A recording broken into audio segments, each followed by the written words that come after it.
Okay, what if the world was going to end tomorrow? What would it become? I'd say, give me all of your money, because I know it ain't going to end tomorrow. I'll let you keep the delusion and I'll take your cash. Okay, what if an asteroid was going to hit the Earth?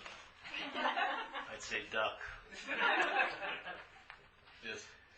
How do you know that we are not separate, long-lasting Independent. entities? Seeing.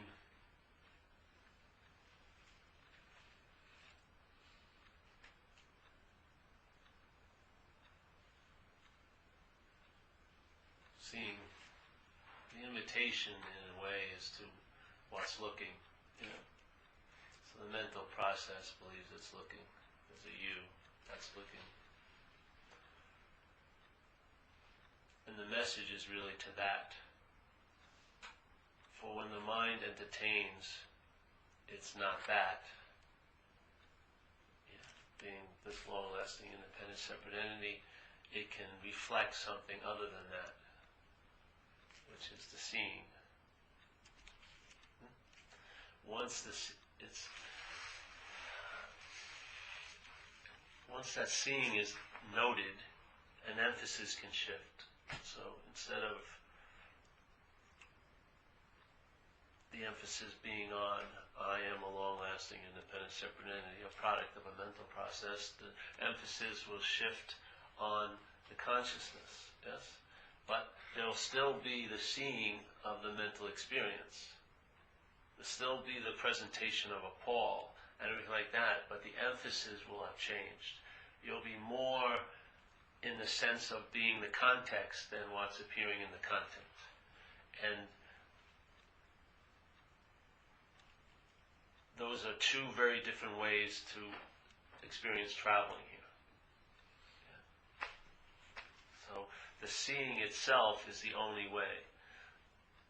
The mind, identified as self, can come to a point where it entertains I'm not that. Yeah? If it entertains I'm not that, the emphasis on itself being that can shift, and then the mind can reflect seeing, yeah, instead of reflecting an idea of being a self. Right now, it's almost as if consciousness is being denied, in a sense, and all the seeing is painted over by a billboard with you on it. So when mind reflects, it reflects on itself, what it's made. Yeah? But in a sense, that's not actually true.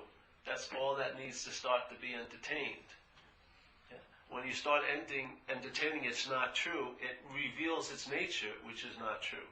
Then the consciousness, though always there, is seen, in a sense, through the billboard. And now the mind has recognized consciousness. And it sees itself not as it once saw itself. It sees itself, in a sense, as what's seeing itself.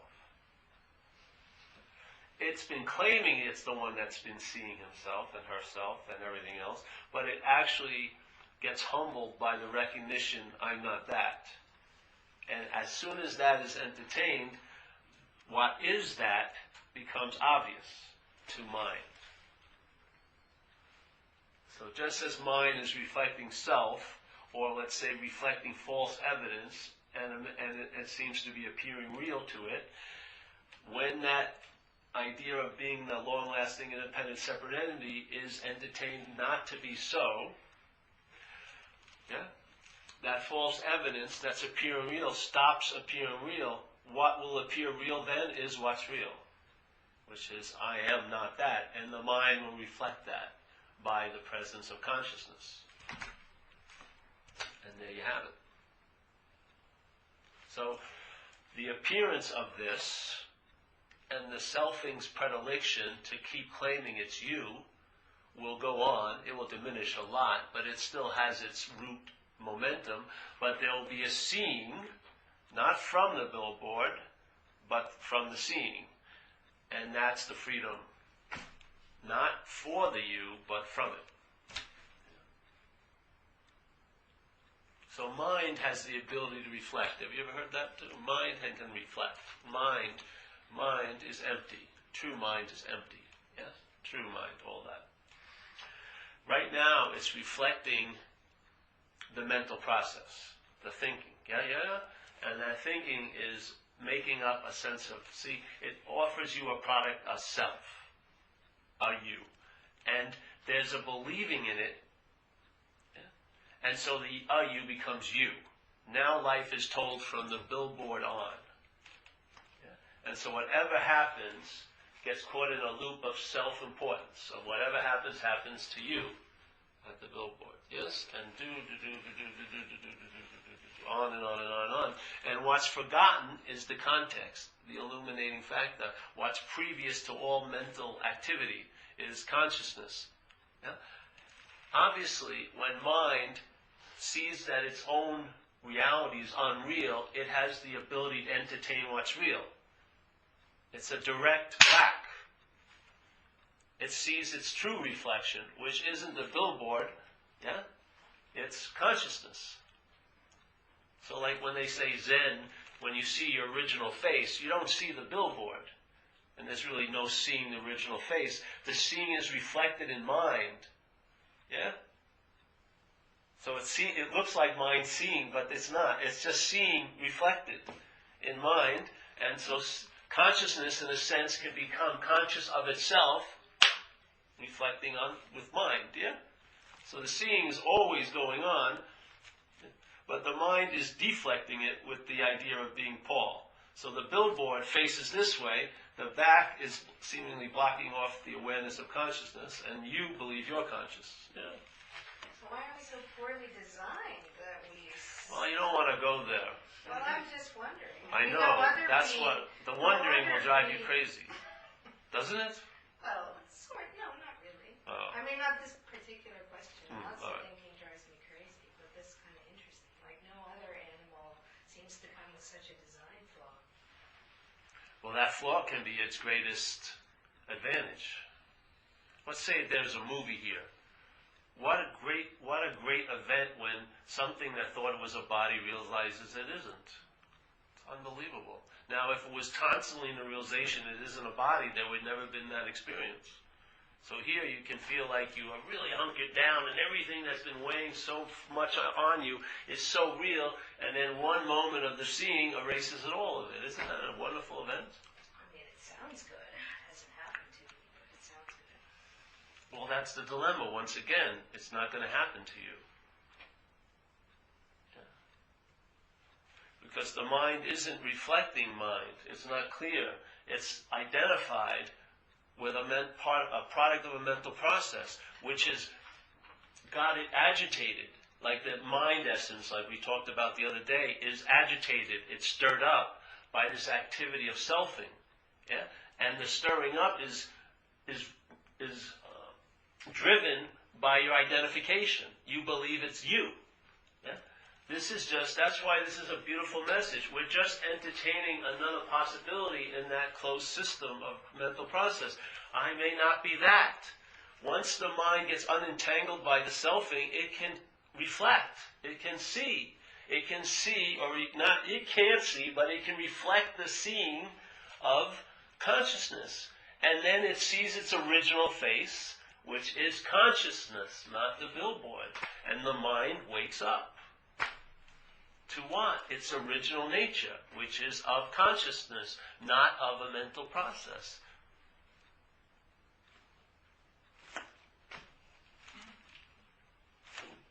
It's like a pop coming out of an ass, in a sense. Your head comes out of the ass itself, pop, and then it's almost as if you parachuted into this moment. It's like constantly a new entry. And this is a very good field of alertness. Because you don't know. Literally, you don't know. The clarity that's being reflected is empty space. It's It's not filled with things of thought and this and that. When you look at your original face, you do not think about it. When mind sees the original face, it does not think. It's in awe. What does that do? Smooths the surface of it.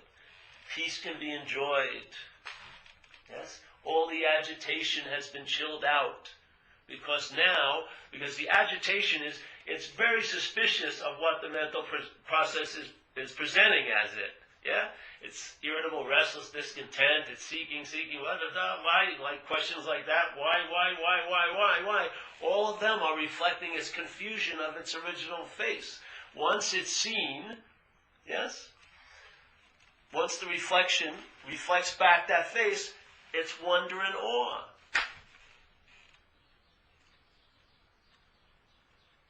It's the greatest vision, non-vision of all. Now, when the mental process presents the idea of being a self, there's a knowing better. And it's applicable to traveling every moment of this place of time. The mind has woken up to the delusion, I'm not that. Yeah? Now the head will sense that, the mental process, and says, all right, the best I can do with that is that I'm not that can become I'm that again. So again, starts entertaining options. I could lose this, I could forget it, something I did could make me not see it. But that's all in the mental process, and it's clear as clear can be, you're not that. But when your attention gets drawn back into that, then you cannot seem to see or sense the original face. And then what can happen? Anything. You can feel like you're vulnerable, someone who wanted love and never was loved, and all of these impossibilities get to be written as if they're so, because all false evidence can appear real without the original face. And here you are today. Things have been happening, and you've been observing selfing, let's say. And then there'll be a part of selfing that rises up as the observer. And then the crystal clarity sees that. Yeah? And then it runs around, and then it picks up, all right, I'm the authentic observer from this point. And then if you're looking into this, it will seem real. If you're looking from that, you will see it. That's the freedom. The freedom is the true nature of consciousness or awareness is to see or be aware of. It can be aware of everything that's appearing. Yes? And it has the ability to discriminate what's true or not. But if what it believes is what's checking everything out is the billboard, there's tons of confusion. Because even when the original face is intimated, it will claim it to be the one who saw it. And then if you saw the original face, it will disappear. And then maybe be able to be seen and disappear again, and all be based on what you do or don't do. That's not it. That is not it. It's a clarity, something occurs. The emphasis shifts. Now, in your head, if you're playing the selfing, it will seem like it can shift back.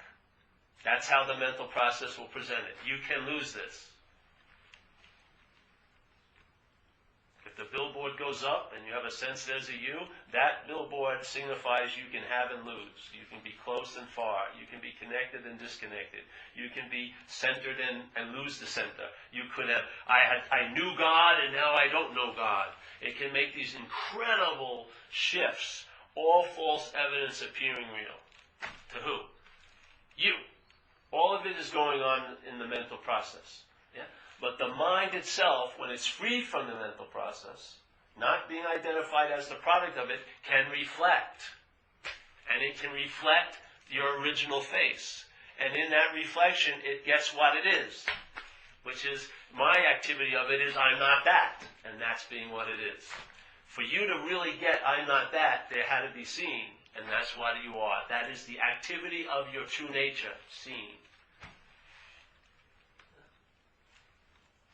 What you're seeing right now is seen as I'm not that. The mental process. The mental process continues, but there's a seeing of the mental process that signifies, it doesn't say it, it signifies I'm not that. There's your freedom from the mental process. But you'll never have a freedom as a product of the mental process. It's impossible. A product of the mental process cannot leave the mental process. There's no transcendence as a product of the mental process. Mind, yes, can reflect whatever. Let's say if the mind is turned that way and sees everything as pertaining to this false you, it's very confusing. It clouds it. It can't see much. It's in what we call confusion. The same mind, free from that identification, sees very clearly all there is consciousness. It reflects it. That's traveling lighter. Well, the reflection is not real, is it? There's no reflection. I'm attempting to convey something with a metaphor, in a way. I don't know how the apparatus is, but I do know mind can cognize something because it has a clear nature. It's confused because what it's cognizing everything is from the point of view of being a Paul, which is a product of a mental process. So as soon as it becomes the identified product of the mental process, it's defined by the mental process. It cannot entertain what it can possibly entertain because the entertaining is defined by the system it's entertaining, which let's say is called self-centeredness. Yeah? So its ability to reflect or to acknowledge or the grok is sorely disabled in a sense because it's based on the you that can understand, the you that can acknowledge, the you that can entertain, and that you is just a composite of a lot of freaking old ideas and programming. So its ability to entertain is in place, but what it's entertaining limits that ability to entertain. When that mind lets go of the idea I am that, then it has the ability to recognize I am not. Yeah? In the recognition I'm not that, that's the opening to that. Yeah? First of all, the apparatus's mind is normally identified with a mental process. But what you're saying is the apparatus's mind can recognize its true nature. What else does? Its source. Consciousness doesn't have to recognize the nature. It is the nature. The mind recognizes the nature. Oh, okay. I thought the source recognizes itself, not the mind. What does it have to do that for? It's already the source. Why would source? If source doesn't recognize itself, I wouldn't say it's source. Yeah. What gives? Do you believe source has the realization of enlightenment? Of course not. It's mind that's been captivated or entranced in selfing that gets enlightened to the fact of what? What's always illuminating. Yeah. Why? Because it's reflecting on it. The mind gets it. Hey, I'm not that. Yeah. Now, of course, you can say, well, mind obviously is that. Yes. But consciousness doesn't need to recognize itself as source. It is source. Unless it's sorely compromised. We may get difference in words. I'm attempting to say something with word, of course the meaning could be different to you. So it could throw a little wrench in your works. It's just something that's cooking right now. So I'm just trying to bring it right out. It's like the daily special. I didn't cook it yesterday. It's being cooked now. So I'm opening the oven to give you a look at it. Hey, that's what's happening. Yeah, it may make sense, but it's cooking well. So let it do. So here's your head. And right now, your attention and interest is attending to and interested in the mental process, obviously. So the head is obviously seeing the presentation of you until it stops seeing the presentation of you, and then it becomes identified with that presentation of you. All of it is a presentation of a you. But there's a point where the mind gets captivated by it and now becomes, why is it that you can recognize things at times and you can't recognize here? In other words, you can see all the activity in these first three squares, but the fourth square you're confused about. This is where the act of identifying is in place. Mind is very clear. It can see all the places that you seemingly get stuck or this and that, and you can go, wow, saw all this freaking selfing. It has the ability, yeah. But it doesn't see this yet. And so there's a part of the mental process that goes, I'm over here checking out the rest of the mental process. So all the seeing, the idea of being Paul, that's the seer, claims it. That's mental process. There's no way that activity can ever leave this process. When the mind entertains a message like, I'm not that, what I would hope would happen is more and more life will inform you of all that, what you're not. And there's a point where the entertaining goes, and let's say you get a moment where you realize, I'm not that, and then there's a clear reflection of what you are. The consciousness, yeah? The consciousness, and then you realize that it's always been that way. All that happened was, my whole mind was captivated by the mental process, and all of its interest and attention and ability to reflect was just reflecting self. And it got caught up in that, yeah? So the mind was caught up in there, not knowing its original face, taking this to be its original face. Confusion sets in. Yeah? So we offer you an invitation. You are not that. So you go home and maybe read books about it, or you just start around. For me, I entertained it. I just walked around, I entertained it. And after a while, something occurs. Yeah? My mind, freed from this constant slavery to this mental process, opens up, yeah? Can now understand what it couldn't understand about the mental process. It can recognize selfing. It goes, holy cow, I was taking that to be me selfing all day. Now it recognizes, oh, that me isn't me, and it's just selfing. Da-da-da. And what occurs, it gets freed from that, and what can it do? It can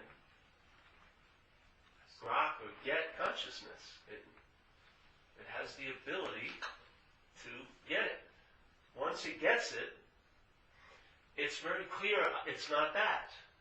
If that gets strengthened, or what, I don't know, strengthened, whatever, then you'll have more and more immunity. Doesn't it seem like did it all happen all at once, an awakening for you? Or does it seem like it's sort of a process? First you thought there was only three squares of selfing. Then you realized, oh, the thing that was seeing that there was only 3 squares of selfing was selfing also, right? Isn't it? And then another month goes by or another day. Then you realize, ooh, so everything that's saying it's seeing something is always included, yes, as the lens gets wider and wider. What is that? Is consciousness growing? Mind is getting undisturbed. Yeah? It's chilling out.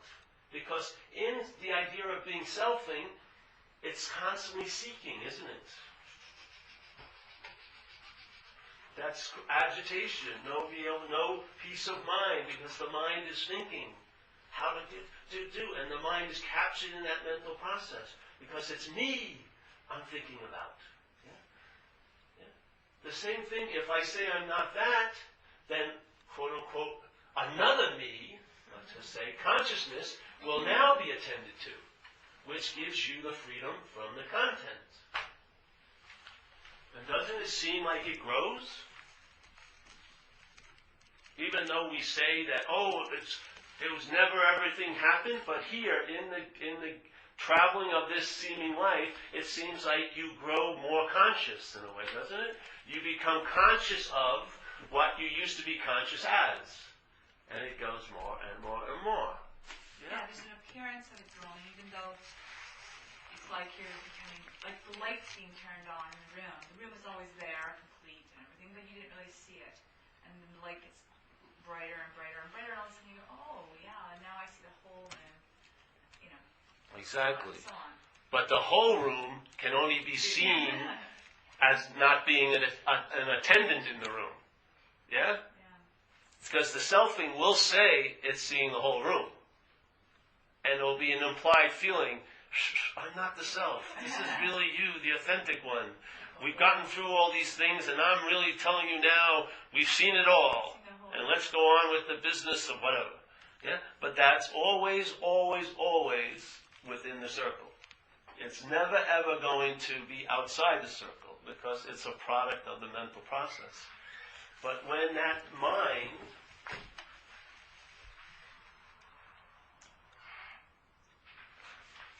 just has an incredible ability to entertain. You must see that. Look at what we're entertaining now. We're entertaining separation. We're entertaining we're bodies. We're entertaining that terrible things could happen to me next week when next week's not happening. Yeah? And we will even preempt that terrible thing from happening next week because we'll feel like it's happening now. Yeah? There's a whole lot going on with that. This is exhausting. It's like the ability to reflect is constantly being churned up. And the engine or the motor of that churning up is being identified as part of the content. The only piece in the content is context. When the context is noted, the content chills out, seemingly. Yeah? Your dream gets happier, you travel lighter. Even if the dream doesn't seem to get happier, you travel a lot lighter through it. Why is that? Because the mind, instead of being engaged in the selfing, the mental process, it's now mirroring or reflecting its own nature, its true nature, which is consciousness. And then it sees itself being expressed every moment prior to all thinking, which is the conscious contact of seeing, hearing, feeling, tasting, touching, and noticing thoughts. And now that becomes the emphasis. That is quote-unquote me. And if that is me, I'm not that. Yeah? We're going, first go I'm not that, and that will be me. Yeah? Because it's in the act of recognizing I'm not that. That's the verb of being what you are, which is conscious. The verb of being what you're not is seeking. To what? To be conscious.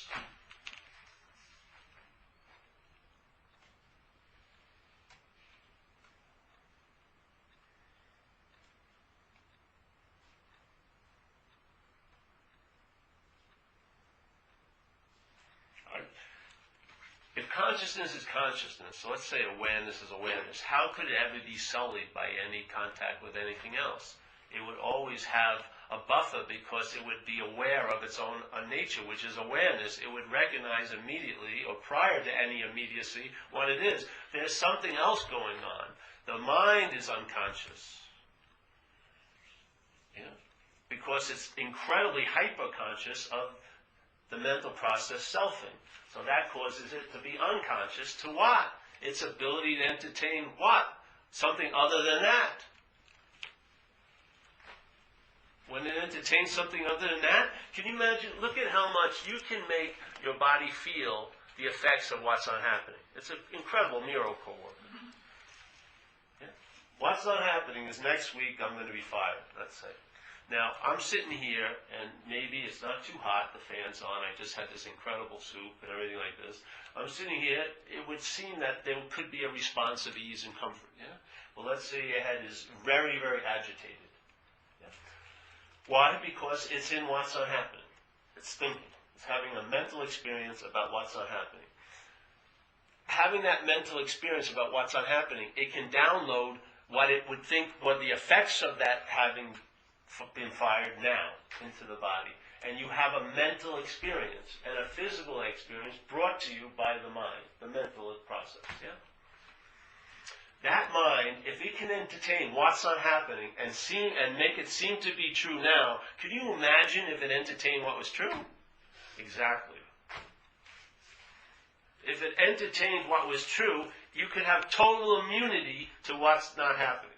You could have total immunity to what the thoughts do, which is bind you to the idea of being a self. You could actually have total immunity to that because what was lacking, it seemed like there was a lot of looking, obviously your mind's looking all over, but what was lacking was seeing. It's now understood seeing is what I am, and therefore I have an immunity to what I'm not. So as the mental process presents a you see it as a you.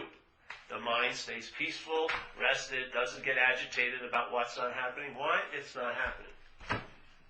It doesn't get agitated about what once happened. Why? It's not happening. It gets to stay clear, clean, peaceful. And in that, there's a reflection of what truly is.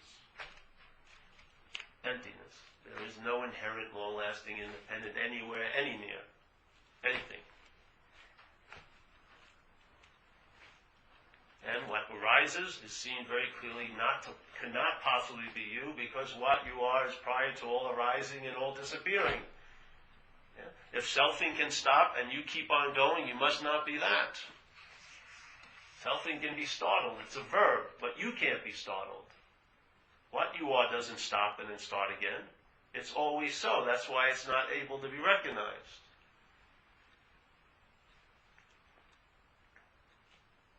Yes, Joe. Yeah, I was going to try something more, remember. It has to do with, I heard you say something about having a seed assignment to teach. So I'm wondering the distinction between, that suggests a particular direction that you find yourself in, and and many other people,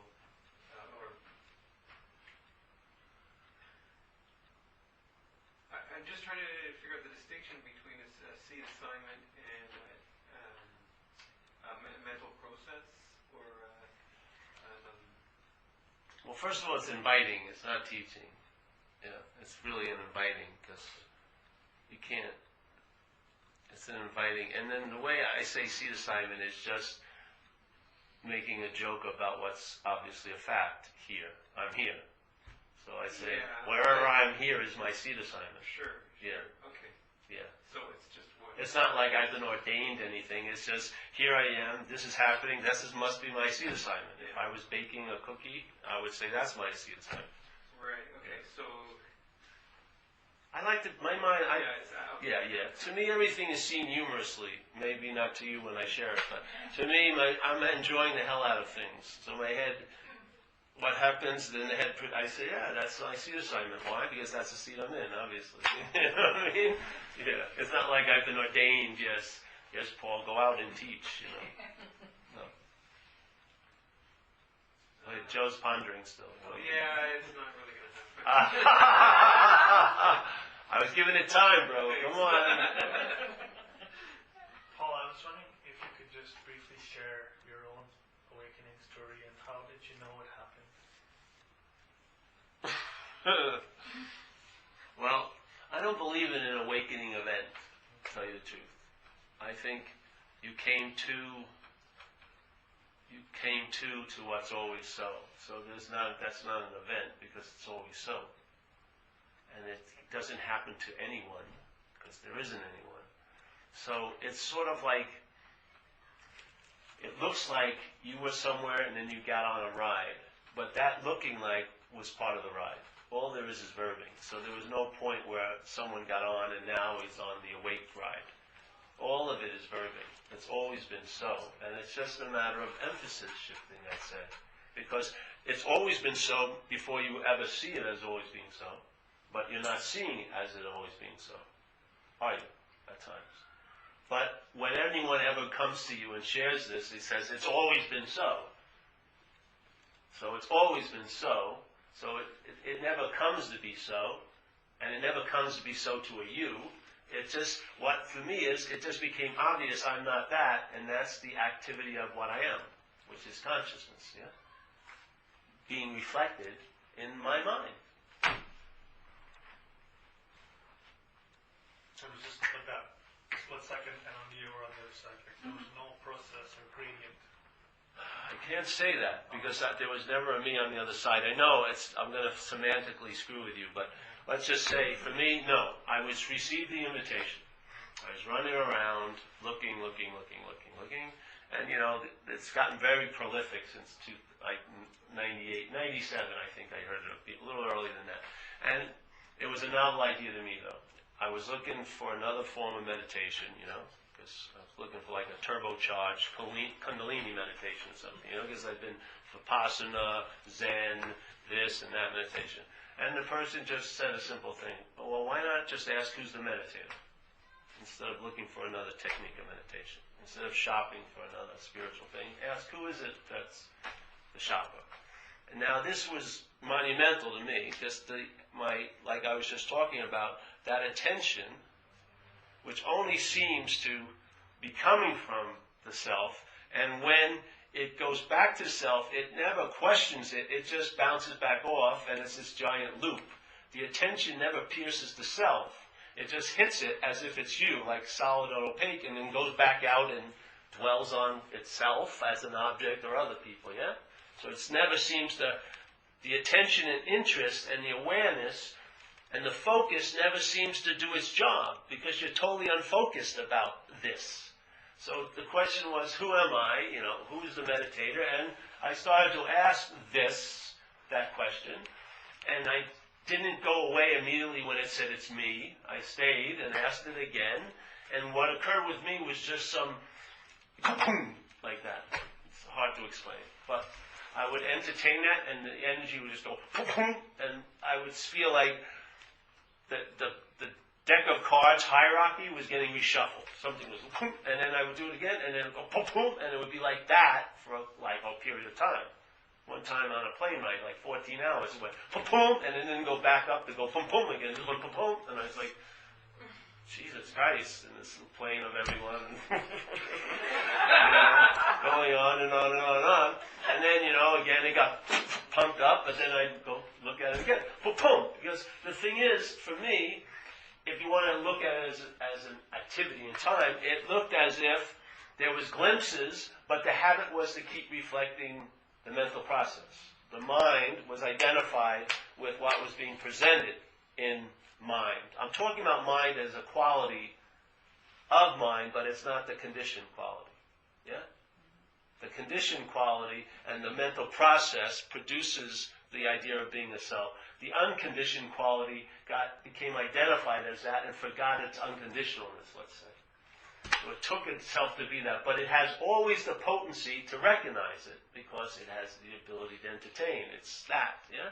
But it's now only entertaining everything from this, which neuters all imitations. Everything that's being entertained, if it's entertained as this, the self of the mental process, that's not entertaining something. That's entertaining you all day. That's truly what we're enslaved to. While we're entertaining things out here, it's all really reflecting what's entertaining. That's the biggest entertaining we're in. And it's slavery, in a sense. The mind is constantly entertaining this, while it's entertaining very limited possibilities in self-centeredness. You know it. Like the possibility of being okay here is I will be okay.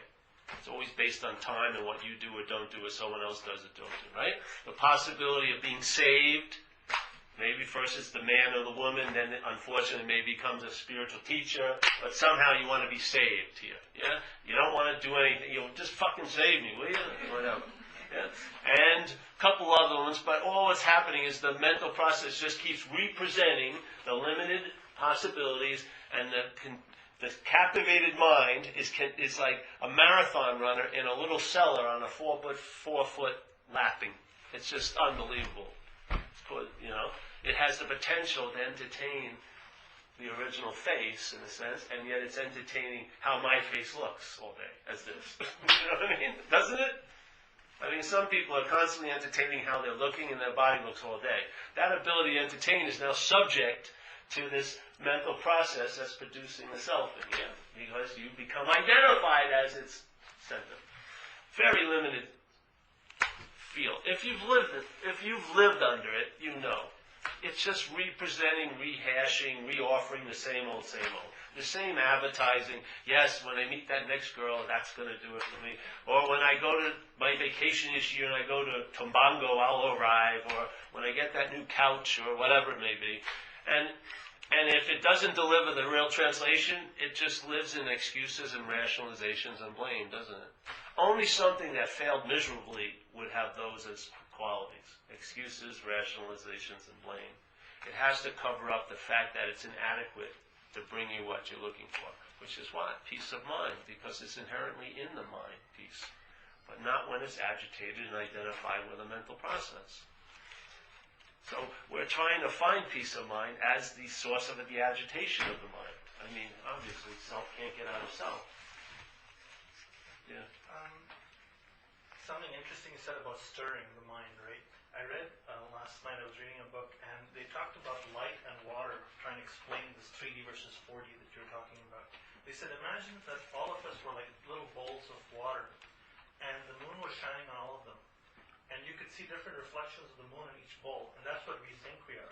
We're really the moon, but and our water can be stirred, or it can be still, or we think, oh, I need a nicer bowl, or I like that bowl over there, or whatever.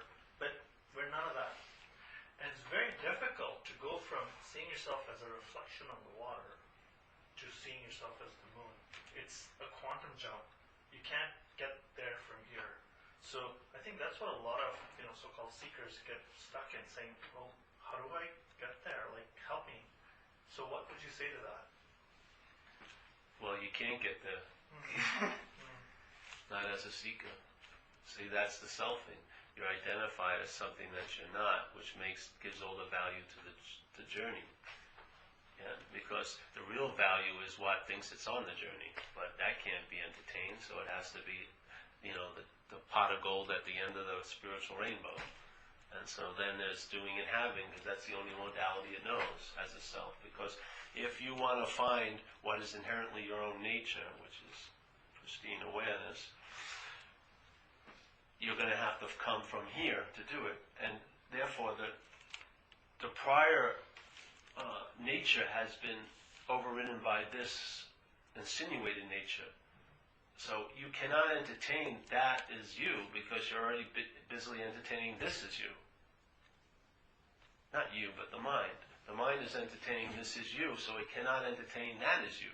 So it has to make that an object to it to seek for, obviously. And it's looking for it in tons of different ways. Every time you go to bed with someone, you're actually maybe looking for what's looking.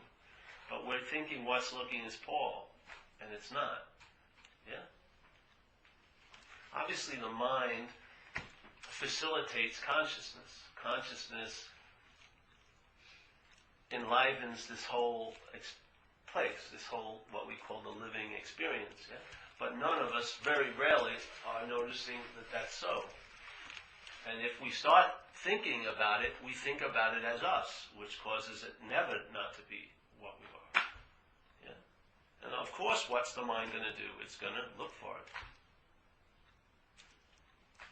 It's trying to reflect it, but all of its mirrors are pointing out. And the fact is, it's there all the time. It just has to, and then it would see the original face. Oh, and then all the selfing would come to a halt, either for a second, or an hour, or days, or years. But if it can come to a halt for a second, then it can be halted at any time, and for all time. There's no diminishing the possibility when the mind is free from entertaining this. It can entertain freedom, unbelievably so.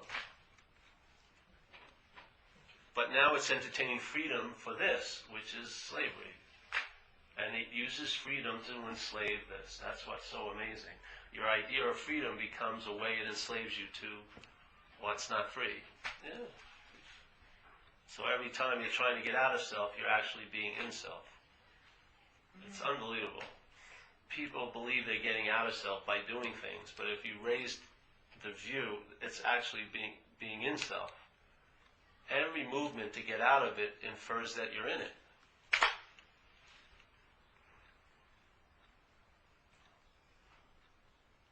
When you see that activity that's going on in the mind, when you see that selfing happening, it becomes almost frustrating again. Like you go, oh, there it is again. You see yourself. That's part of selfing. Yeah. That thing that says frustrated. No, the thing that presents the Frustrated with it, frustration as you being frustrated, that's selfing. Again, Yes.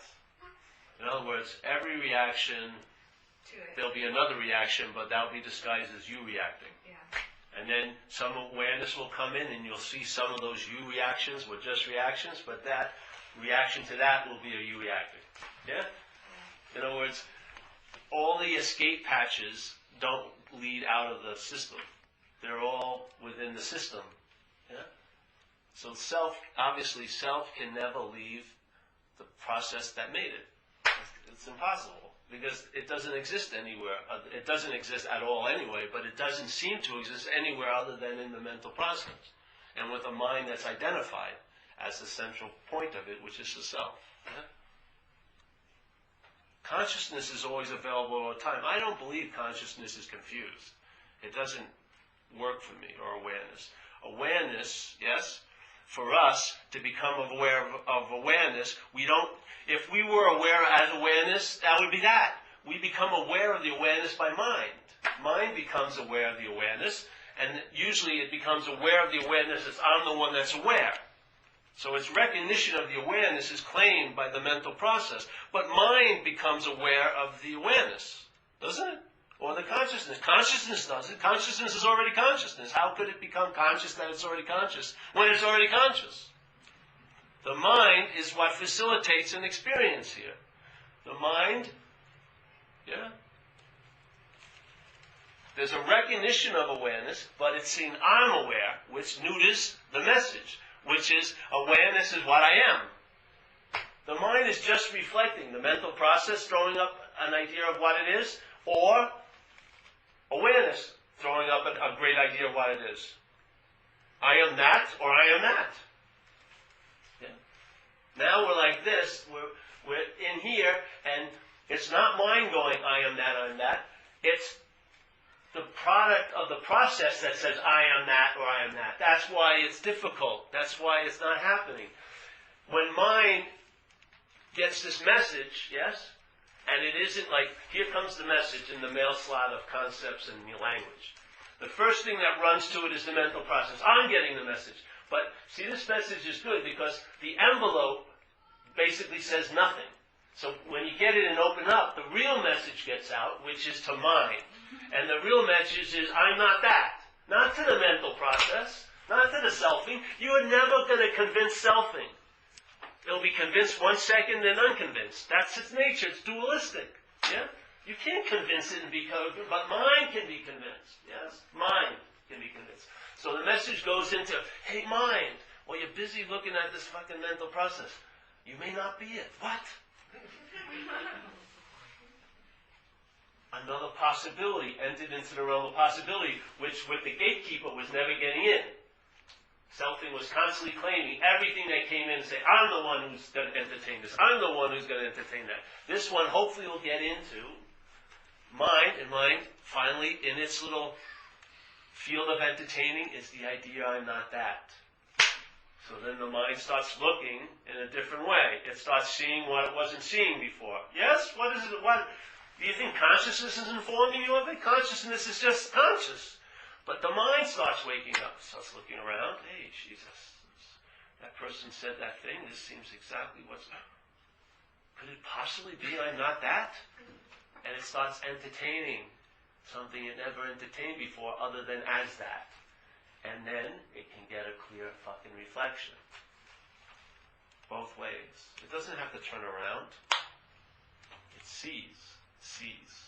I'm not that. That's the activity of being that. Consciousness or awareness sees, I'm not that. Mind reflects it. I'm not that. Emphasis shifts to awareness. You travel lighter. Because now you're not swimming in the soup, thinking you're on the rim. Yeah? You're not taking a content to be the context. You have reached, there's no reaching, but there's been the entertaining of the context, and there's no other context other than that, and that's that. Now you have freedom from the content because there's an awareness of the context. Not you aware of the context, an awareness of the context. Yeah. So the mind you're talking about is not my mind, it's not the mind, it's just mind. Mind, yeah. Mind and a mental process. The mental process is not all mind. No, it's separate. It's an activity. Yes? Presenting a you. The rest of the mind seems to become identified as a you, and now all of its mind starts entertaining what's possible if I'm a long-lasting, independent, separate entity, which is separation, voila, which is I can be the source of love and not feel love at all in a whole life, voila, I can get sick and die, voila, I can be destitute and no one ever take care of me and be thrown around in the winds of this world. Aha!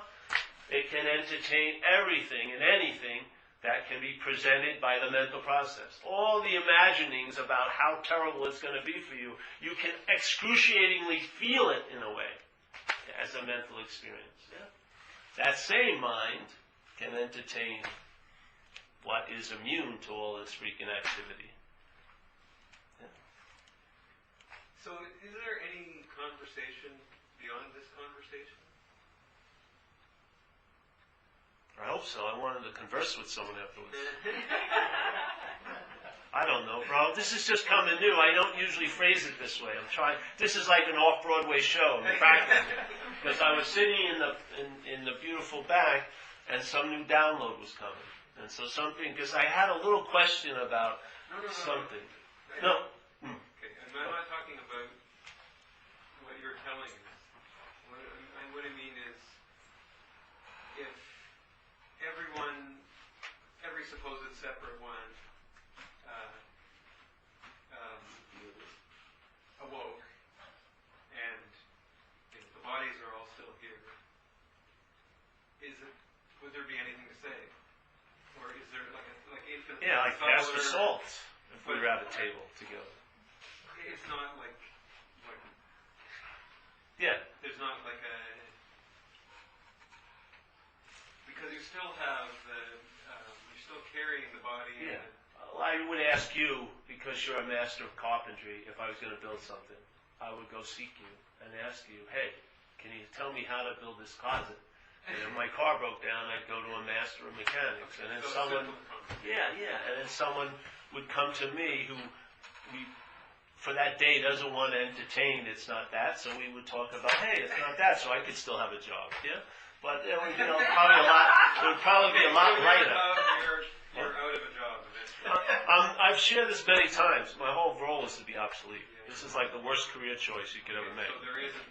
Because the faster I'm fired, actually, the better it's gone.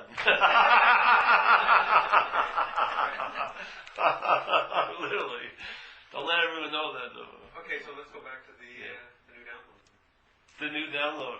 Oh, well, yeah, I just went into your lovely yard, and I was just sitting there, and I like to frame it as entertaining. Yeah? Like the skylight of my head's open, and just entertained. So I was sitting there, and then this stuff was coming through. How to put it in a certain way to present a different feeling I have around it. Because this idea of consciousness being captivated by mind doesn't hold water for me. Unless the consciousness is of mind. Not that awareness, in a sense, but sort of a mind consciousness. Yeah? Because that may be fooled, but awareness, I cannot possibly entertain it, could ever be unaware. And if it's aware, then it would be aware of what's going on. And it would see very clearly, I'm not a long-lasting independent entity, and that would be it forever. This would never even seemingly occur. So there must be some place that something's a little off. Yeah? How could consciousness be sullied by moving through a physicality? I would say maybe the mind has a form of consciousness in a sense, and that consciousness has the ability to reflect. And what it's mostly doing now is reflecting self, the mental process called selfing. And it's reflecting a life as if we're an individual in time and space and a body, and it feels like it is true, it senses like it's true, the thoughts seem heavy, the body aches, and this and that, and there seems to be a life, yeah? Doesn't it? I mean, that's the experience. And so, how could that be the awareness? I would say that there's just a reflecting going on. One aspect is it's reflecting the mental process, or holding it, or let's say call it entertaining it, and it's making this world and the way it seems to be, because it's entertaining the idea that we're a long-lasting, independent, separate entity. Now, and if that is what it's doing, and it's entertaining that, and then what it's entertaining defines how it can entertain again, yes? In other words, what it entertains is almost like a formulated box, so when you entertain that, your ability to entertain gets enslaved to that. system, yeah? So now the mind's ability to entertain is entertaining ad nauseum a life as a self, yeah, isn't it? And it's presenting and representing the same old every freaking day, dressing it up to be something new. But it's really like a life of a world in one closet, you know what I mean? Just looping, and everything about self-importance and reflecting self and self and self and self, yeah? Now, what would happen is, noticing that the ability of mind is to entertain, that we're slipping in a new message, yeah? Just possibly I'm not that, which has captured all your ability to entertain. And the only way out, in this metaphor, out and in, would be to entertain you're not that. Not entertain everything as that, because that's what's captured your ability to entertain, yes? The mind's ability to entertain has been captured by the idea that I am the one that's entertaining. So when I'm entertaining is separation. I can be hurt. I can lose my love of my life. The source of my happiness can be somewhere other than where I am. On and on and on and go. And so it's an imperative. I seek. Because I have a lot of conditions that are somewhat unbearable. Yeah? So my mind's entertaining all of this stuff. And I'm saying, okay, maybe you're not that. So the ability to entertain backs out of it. And now its ability to entertain is not defined by the box it's been in, and it then can do what? It can entertain the original face, the activity of it, which is conscious contact, obviously. It's noticing that there's something going on prior to thought. It's noticing that when it sees a dead body, there's a recognition, that wasn't Uncle Fred.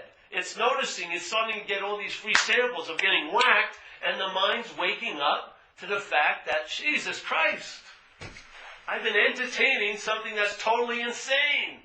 All right. It surrenders and then it entertains. What's so? Conscious contact, constantly being conscious of, going on all day, and not only saying, I'm conscious, because it fell for that one last time, I'm not. I'm not going to say I'm conscious, because I know if I say I'm unconscious, I'll be unconscious. Because that's what happens. Yeah? As soon as there's a claiming of the consciousness, I'm back in that box. All my ability to entertain is now enslaved to entertaining this is the one that's conscious. And if it's entertaining this is the one that's conscious, it can entertain this is going to be unconscious. Based on what it does or doesn't do. Yeah? And that thing is not going to be able to get relief because it's in a self-contained loop. We're just giving it another message. I may not possibly be this that I'm seemingly seeing and seeing from all day. Aren't you seeing from it and then seeing it a lot of times? And when you see it, it immediately hijacks that seeing and says, I'm seeing that from it. See, it doesn't have a cast iron trap for you. You're not always seeing from it. There's a lot of times you're seeing, but it rises again and goes, oh, I'm seeing. So there's a lot of plain seeing going on, but it's claiming it, yeah? And it claims it very quickly, so before the mind can really entertain seeing, it goes, I'm seeing. And so the mind gets into that loop, all right, I'm the one who's conscious. All right, what does that make me? A spiritual seeker. Let's try to make myself more conscious. What can I do and have to become more conscious? And then some insane ideas of what it looks to be spiritual starts being entertained. Yes? Have you seen people who want it, they get a free sample or something, and then their idea of being spiritual is like wearing whites, or growing their hair long and looking lovingly at the wall and whatever else is in front of them, and talking slow, and I cannot possibly have any anger if I'm spiritual. It's all the mind captured by this crazy loop, entertaining what it thinks is spiritual. And then judging others. Oh, they're not spiritual. I saw him mad the other day. I saw him lusting after a woman's body. If you don't see beautiful women, you're fucking crazy. They're like gazelles in the forest. No, I don't see any beautiful women.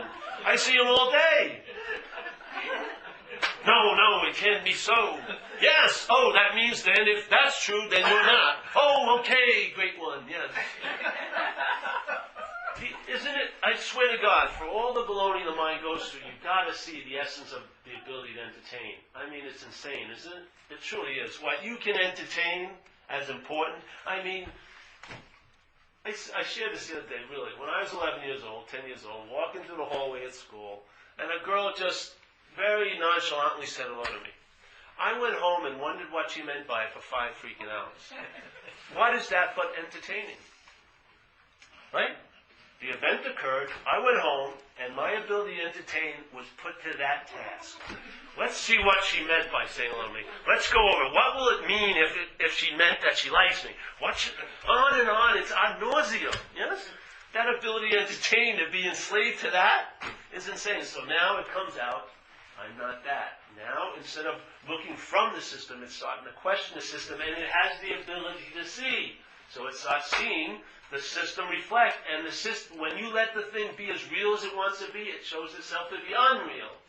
When you're trying to get out of it and get better and all of this, it has you. When you finally go, fuck it, this is the way it is, and then it isn't.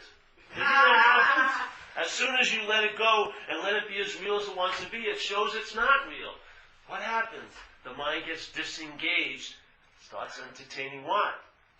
What's always showing up, always available at all times, the conscious contact. You're seeing, hearing, feeling, tasting, touching. It's not all thinking about seeing, hearing, feeling, tasting, touching. It's seeing, hearing, feeling, tasting, touching. What we do is think about the seeing, hearing, feeling, tasting, touching. That's the mental process claiming the conscious contact. The mind can wake up and realize, all right, let's look at it unclaimed. What does it whisper to me? What possibility does it reveal? I'm that. If I'm looking at the true source of everything, is it you? This is playing the Alpha Omega. It's insanity.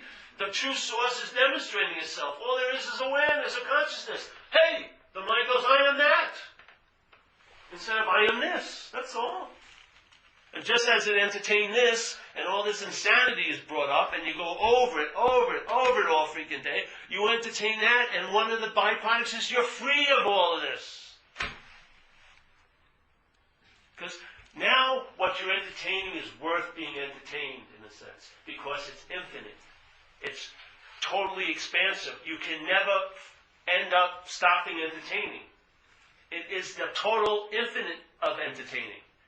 It is empty space. No parameters, no fences, no walls where, my entertainment hit dead end. All right, what am I going to do now? Entertain something else? This thing, you never hit a dead end. It's constant entertaining because it's infinite.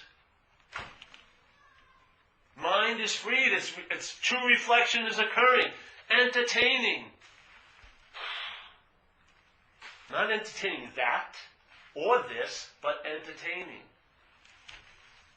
Of course it's going to exhibit here as traveling light. How could it not? Yeah.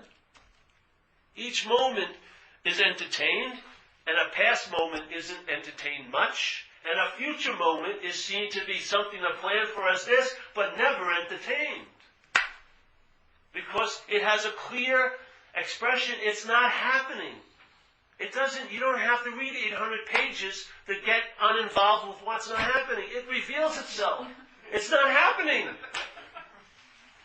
What more do you need? I need therapy about it. No, what's not happening, the perfect solution is it's not happening. Okay, then what occurs? What's happening? Aha, conscious contact. So in a sense, every moment when you're seeing what's not happening is not happening, what you're aware of is what is truly happening. And if that ain't you, I don't know what is. So the apparatus sees its real self. Not what, it sees what's animating it. It was calling itself this, it's that, and then things are cleared up. Or not. Not for this, it doesn't matter, because you're not that anymore. You never were. You travel light, now. Not after the retreat, not after you get your black belt in spirituality or something. There's a lightness to the day, just like now. And if it's not light, the head's churning, which is a damn good beginning. Let's cook it. Let's cook the thing that's cooking.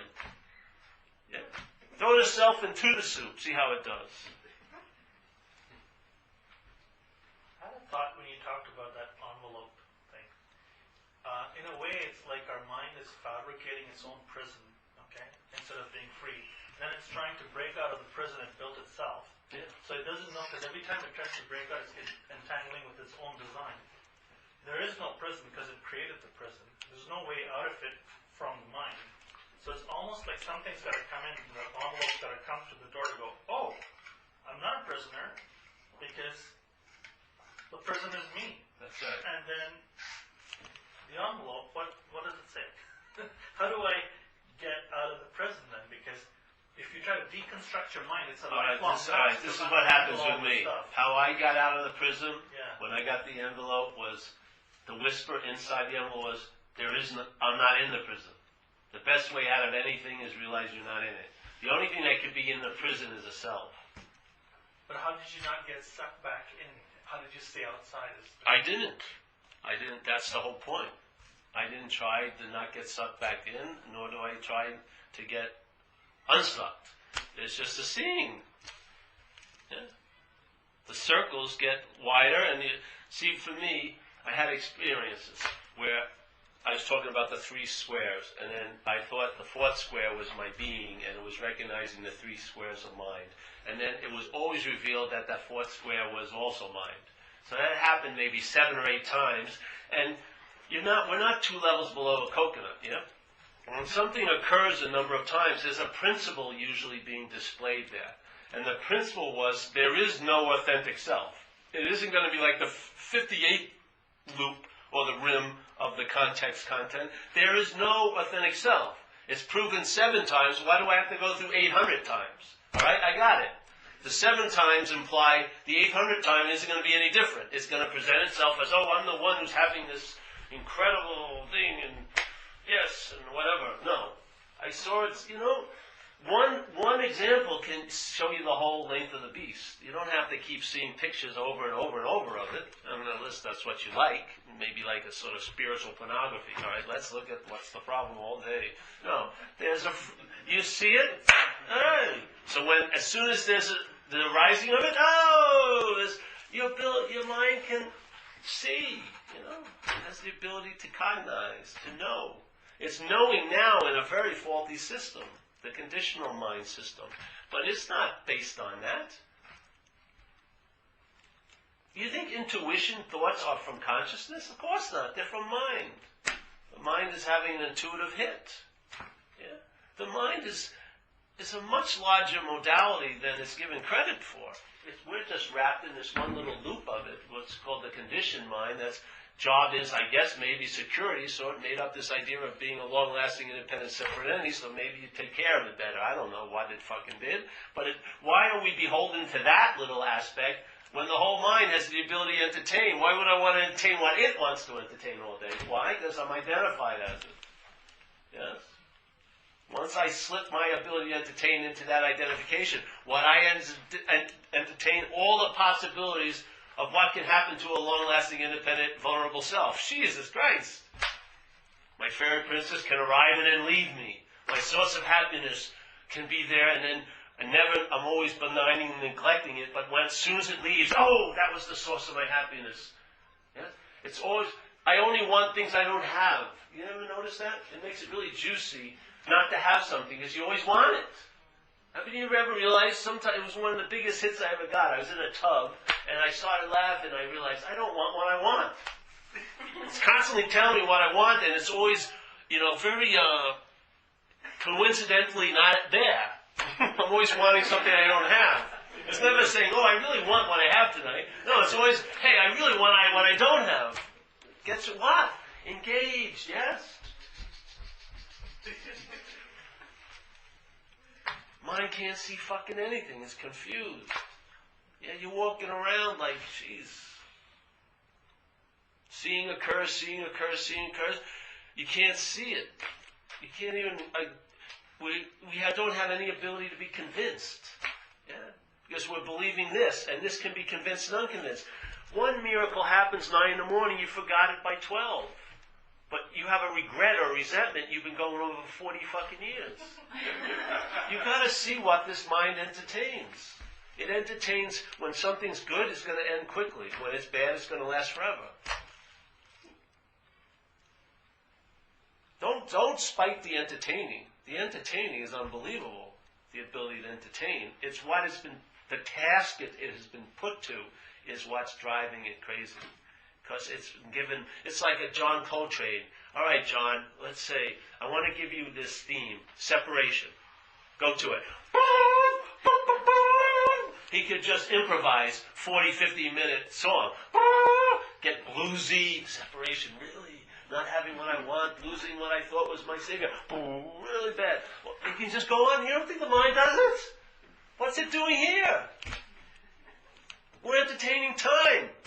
We think there's a future. Can you land in the future? Is there an airport there? Shit, but you see them landing there every day. Head, mental experience. That little alley, dead end of mind, that conditioned mind, that go back and forth. The whole mind, ability to entertain, it can entertain its own nature. Consciousness, it can reflect it. It can see it finally. Not see it as you, but see it. Of course it can. How else are you going to become aware of it? By awareness?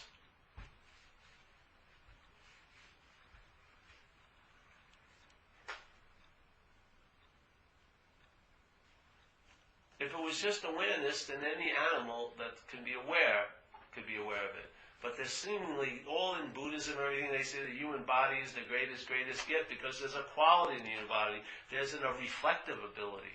It can reflect. They call it reflect on self, but what self is it reflecting on? Right now it's reflecting on self produced by a mental process. It can still has the ability to reflect what? The real nature. Yeah? What is it? It says the whole thing of the difference between us and animals, one of the biggest aspects, I think, is called self-reflection. We can look back at, well, who's actually killing this sheep right now? The tiger doesn't do that. It's just the killing, yeah? But this thing can reflect. That's mind. They're conscious. We're conscious. What's the difference? You can't say it's conscious because they're conscious. Animals are conscious. It's mind. The mind can reflect. Well, if we can reflect and assume that one becomes awakened, I know one doesn't become awakened and all that, but let's say you're on the other side of that 4D space. Do you still have to make choices, and is there a free will, or is it just allowing that intuition to just guide you and you're constantly in the flow? Is there a choosing mechanism that happens or not to align with, whatever that intention is? Here there can seem to be free will, so you exert free will if you think you have it. And there? There is no there, but obviously there's no free will there. None of this is actually going on, obviously. None of this is actually going on. So the suffering comes from when you think you've exercised your free will and then something goes wrong and then you think, well, I screwed up, it didn't work or whatever. So that's right. You entertain, you're the doer. Right. And then when you entertain, you're the doer, you can entertain being guilty and shameful about what you did or didn't do. And that's all a fiction.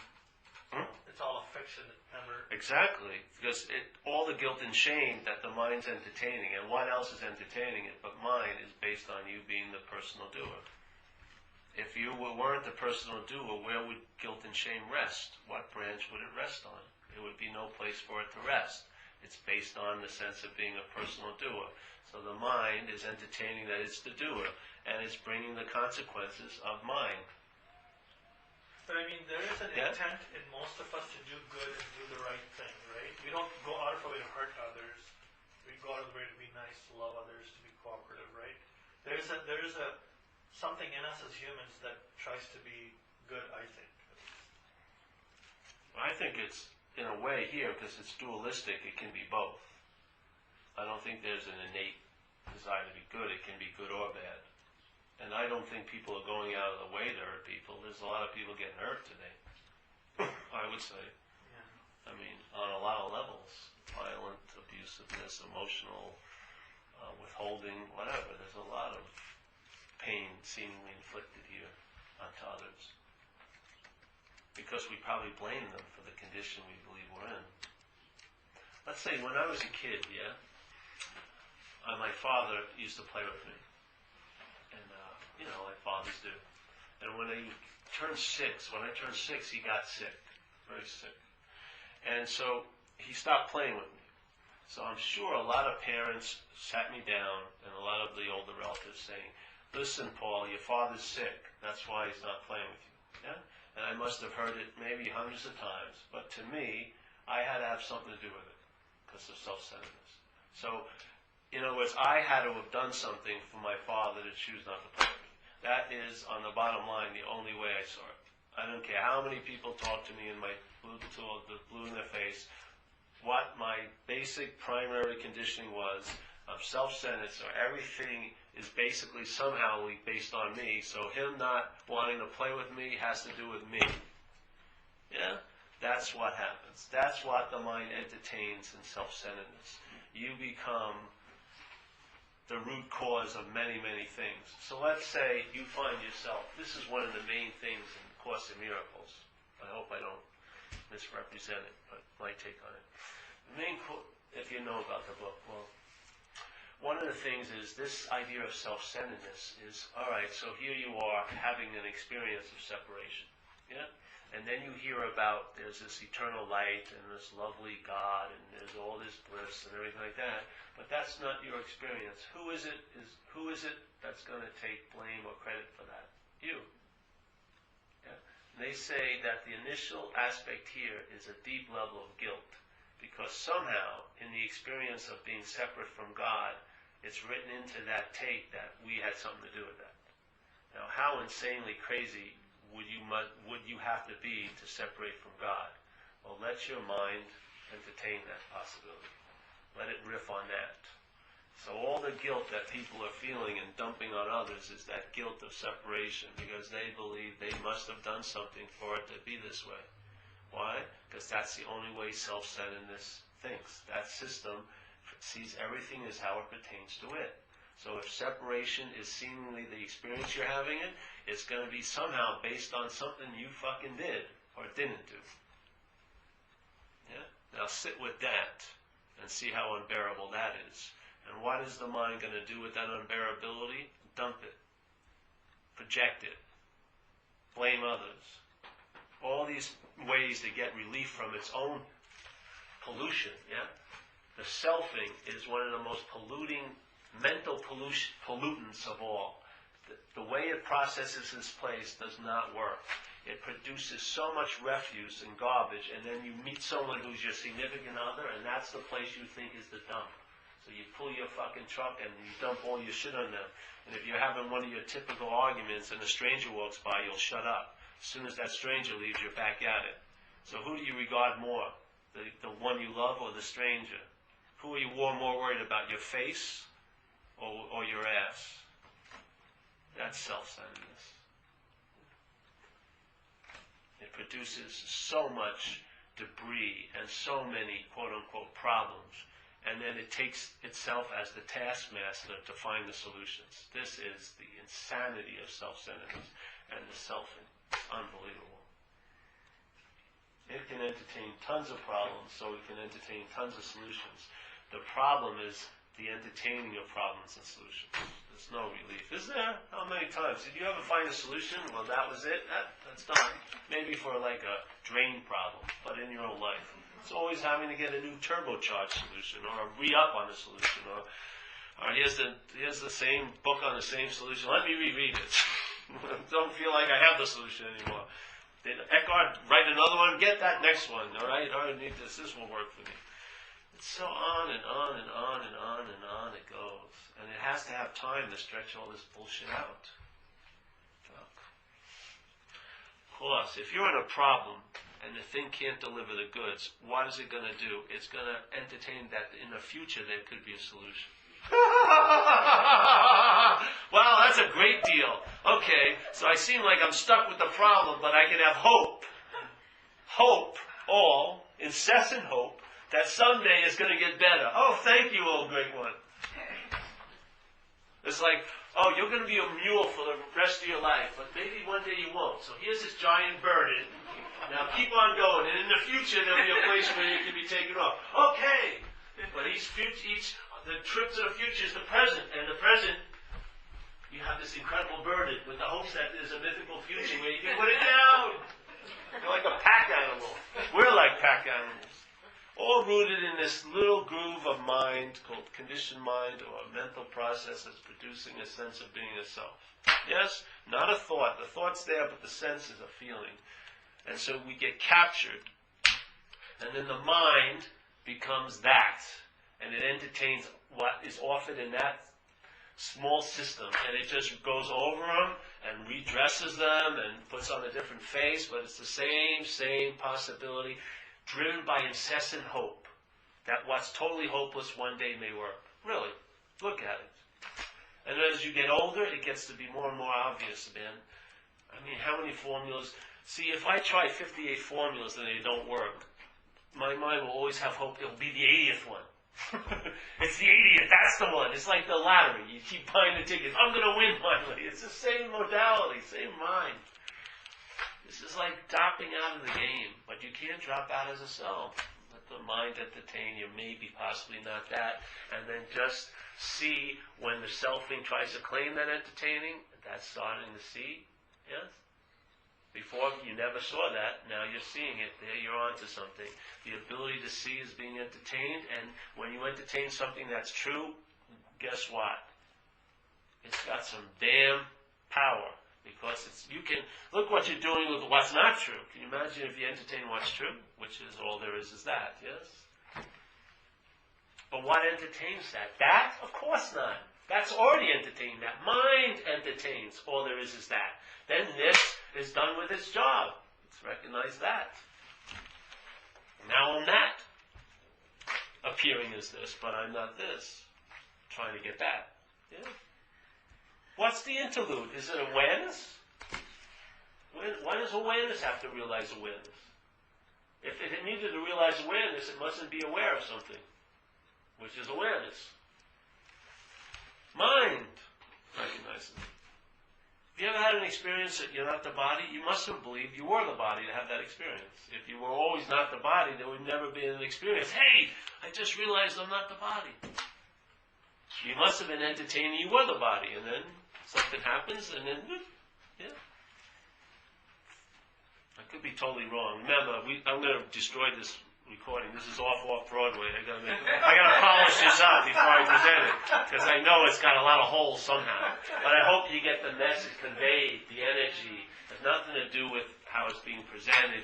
It's the juice. It's the souffle. Yes, like yesterday. Unbelievable energy. It's so sweet. That's it. That's it. Is there any truth that some people who have realized themselves are such a high vibration that just being in their presence, something in you, whether it's energetic or mental process, calms down, aligns, that process happens. Yeah. It's almost like a gift, Yeah. right? And that would be such a great enabler or catalyst to your growth. Is that true? Yes. I believe so here. Yes. Because it enables you to entertain something. Yeah. If they're a really good messenger, they'll make sure it's not them that you're going to entertain, that it's just a reflection in your mind of your own mind. Yeah, hopefully. But of course happens here. Hopefully that's what happens in this room. Something gets cooked by us all here, because the mind can entertain this presence. Yeah. Sometimes it's easier when minds, seeming minds, entertain it. So it magnifies it, you feel it at the meeting, and hopefully it feeds you in a certain way. So that what? That muscle of entertaining will start entertaining. Yeah. Isn't that what happened? Someone said, you may not, who am I? A very simple little thing, but look what that can do. Someone asked one subjective question, the attention gets freed in an affinity. Yeah. Just one little thing. He didn't give you 800 pages of treatise. He said, who am I? Go home and ask who you are. That's a little too hard, I get to that. Who am I? Why is it always said this is not happening? Why is that said? I don't understand the point of that being said. Because what is happening is happening. You hear that all the time. This is not really happening. None of this is really happening. None of this is really true. But your experience is that it is true. Your experience is that there's flowers there, that these people are in the room, that's the experience that's here. Yeah. So how do we come to say, this is not really happening? Very easily. You just say, this is not really happening. Where is the truth in that?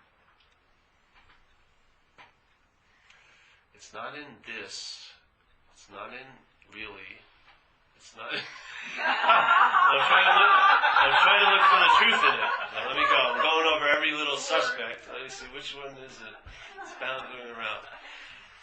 I say what's not really happening a lot of time with the thoughts, when you're thinking about the future. But it is happening now. Yeah?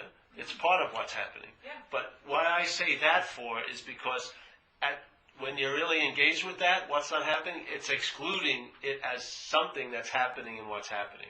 It's as if it's in and of itself the only thing that's happening. So that's why I say what's not happening. Yeah?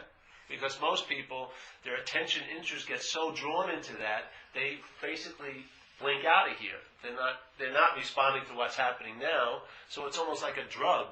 It's a mental drug. They get addicted to it. And in that drug, it creates like a swoon.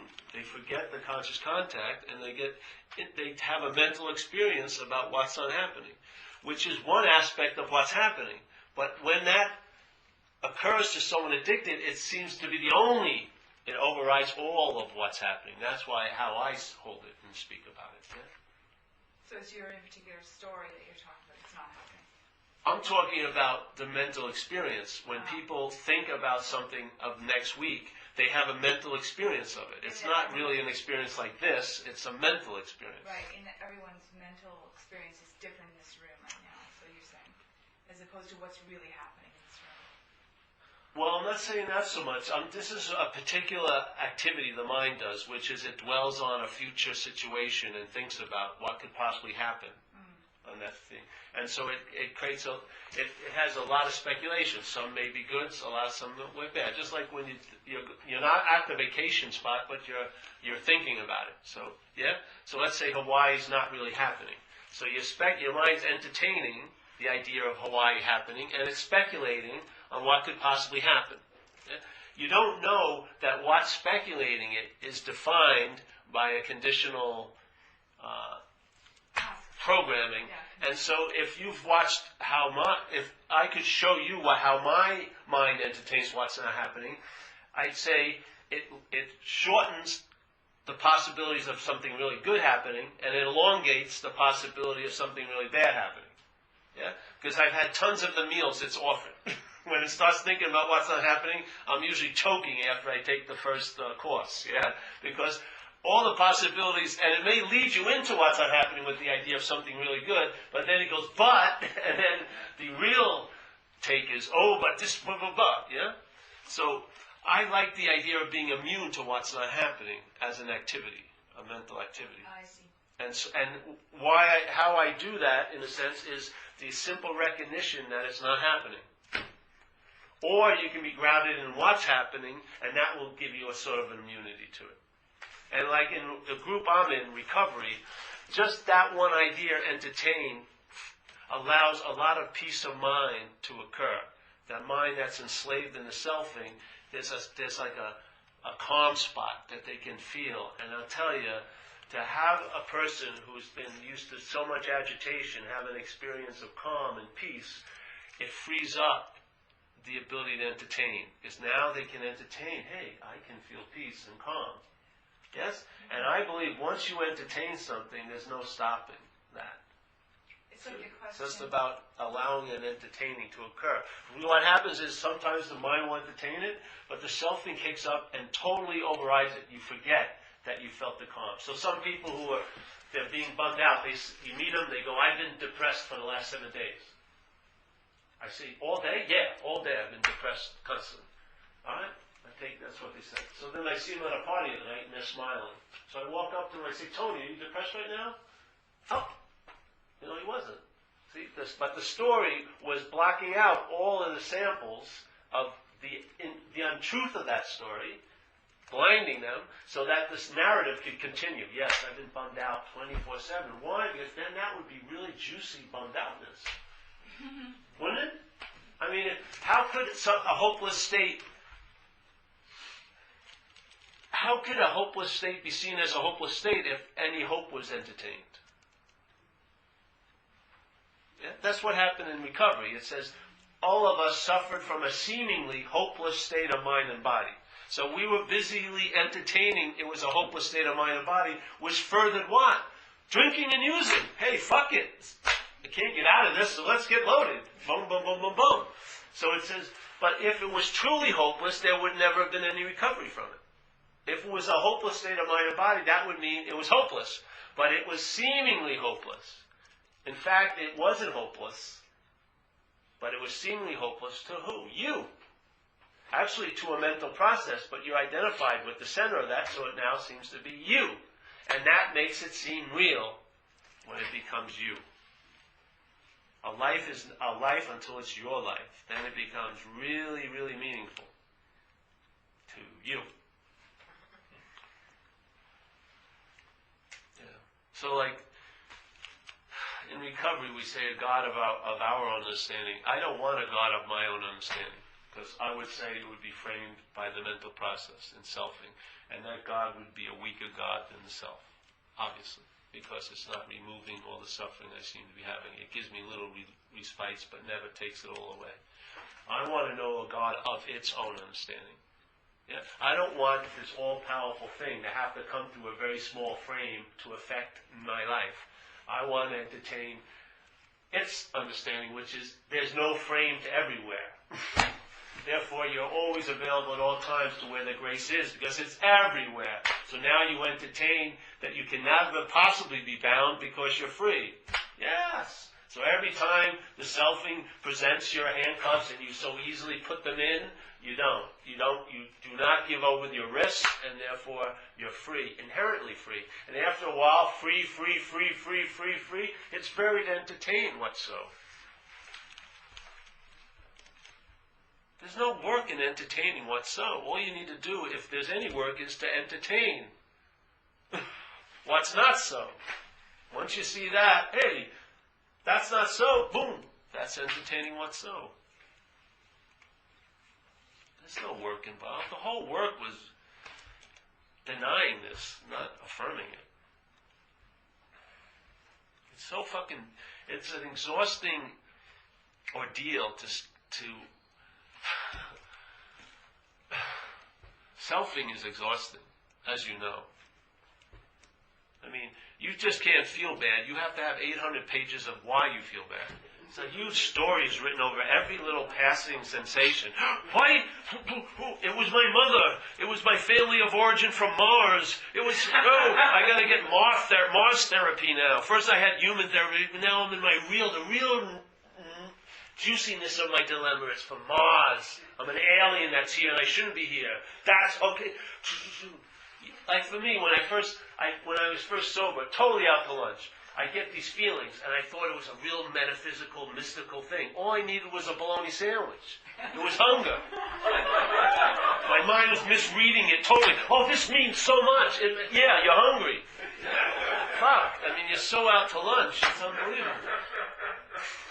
Seriously. Have one bite of bologna sandwich, the whole metaphysical, oh, why? No, gone. I was hungry. The question, why I'm not satisfied, the only real answer to that is when you're satisfied. You won't have the question why I'm not satisfied, because you'll be satisfied. Yes? Yeah.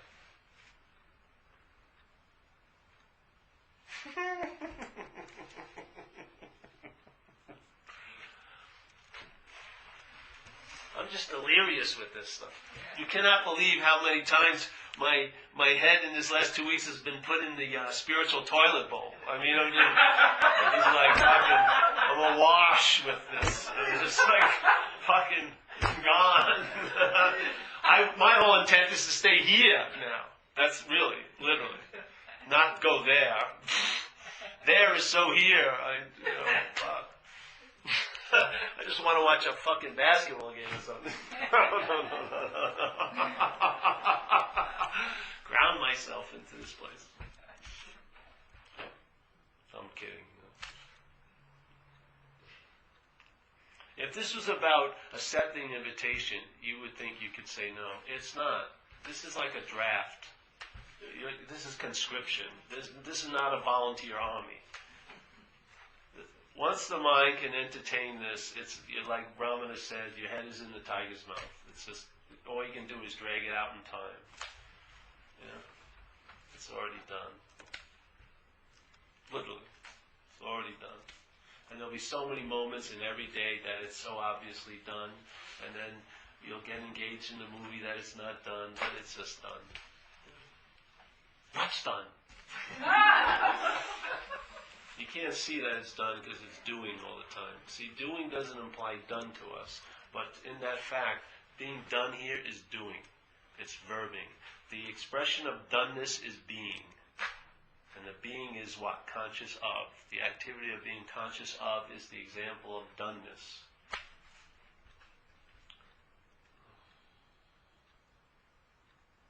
No more questions, eh? Yeah, that's good. Now we could sit here and really enjoy the souffle quietly if you like, or we could get up and enjoy the souffle unquietly. Which would you have it if you have a choice? Too late. Take it back from me.